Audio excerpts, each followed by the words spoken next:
Bonjour, aujourd'hui je vais vous parler de balance. Pas de n'importe quelle balance, de votre balance intérieure. Cette balance intérieure, c'est un peu votre boussole qui va vous permettre de savoir que ça va pas. Donc quand elle est équilibrée, cette balance intérieure, ça va. Vous vous sentez bien, ça se passe bien dans les différents domaines de votre vie. Quand elle est en déséquilibre permanent, alors un déséquilibre où il y a plus d'agents de stress que de ressources positives qui vous amènent à rééquilibrer cette balance. Donc quand ce déséquilibre est permanent, c'est là où votre boussole interne s'affole et où il peut apparaître différents problèmes, notamment par exemple au début, votre corps va envoyer des signaux d'alerte en vous disant attention là ça va pas, faut prendre soin de toi quelque part.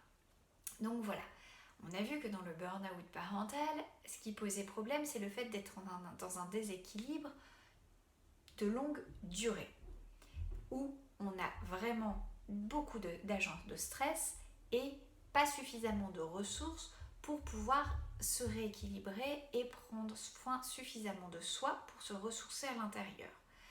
Donc voilà. Donc admettons aujourd'hui que notre balance, ça soit notre balance qui soit à l'intérieur de nous. Aujourd'hui, par exemple, un de mes enfants va commencer très tôt le matin par être pas très agréable, grincheux, pour mille et une raisons, et va faire d'énormes colères.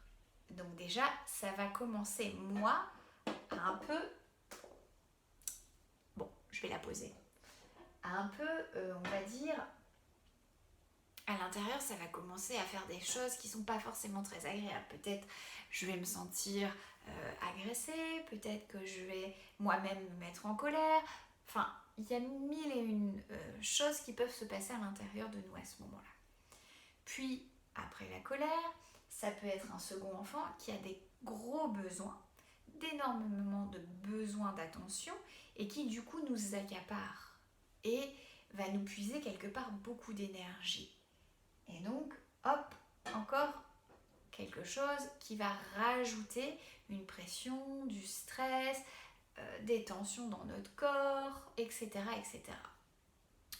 Ça peut être un imprévu, un enfant malade.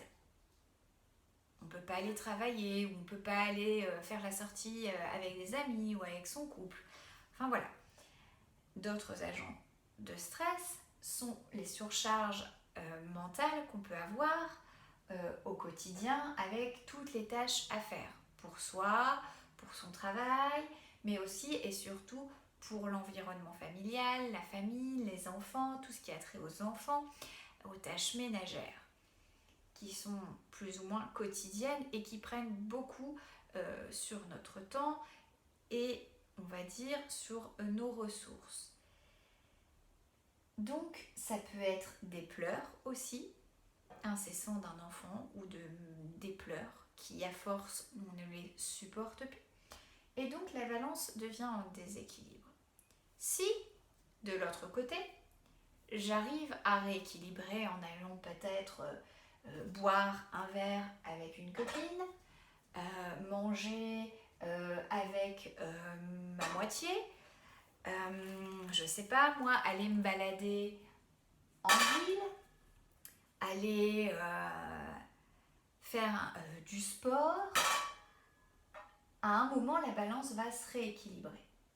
Et donc à ce moment-là, ok, tout va bien. La balance se rééquilibre, on n'est pas en déséquilibre, on a réussi à se ressourcer, donc ça va aller. Par contre, admettons que maintenant, cette balance reste en déséquilibre longuement.